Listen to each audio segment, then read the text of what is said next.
কোনো উদ্যোগ নিয়েছে কিনা? রাত্রি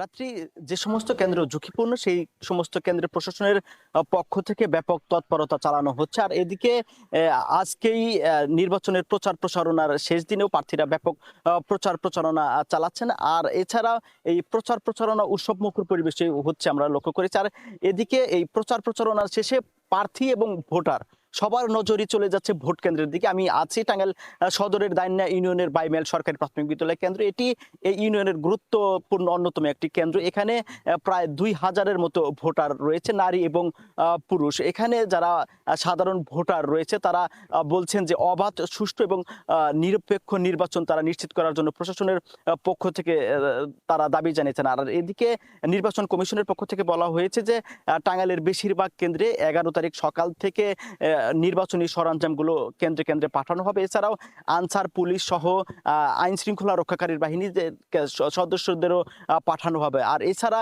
এই যে সমস্ত কেন্দ্র ১৬০টি ঝুঁকিপূর্ণ কেন্দ্র রয়েছে সেগুলোতে নজরপূর্ণ তৎপরতা চালানো হচ্ছে। সব মিলিয়ে প্রশাসনের পক্ষ থেকে বলা হয়েছে যে ৮টি সংসদীয় আসনে ২৪টি এক্সিকিউটিভ ম্যাজিস্ট্রেট সহ ৮টি জুডিশিয়াল ম্যাজিস্ট্রেট দায়িত্ব পালন করত। এই ছিল আমার কাছে টাঙ্গাইলের ঝুঁকিপূর্ণ কেন্দ্রের সর্বশেষ তথ্য। টাঙ্গাইল সদর আসন থেকে যুক্ত ছিলেন কাউসার আহমেদ। দর্শক, নিচ্ছে আরো একটি বিরতি।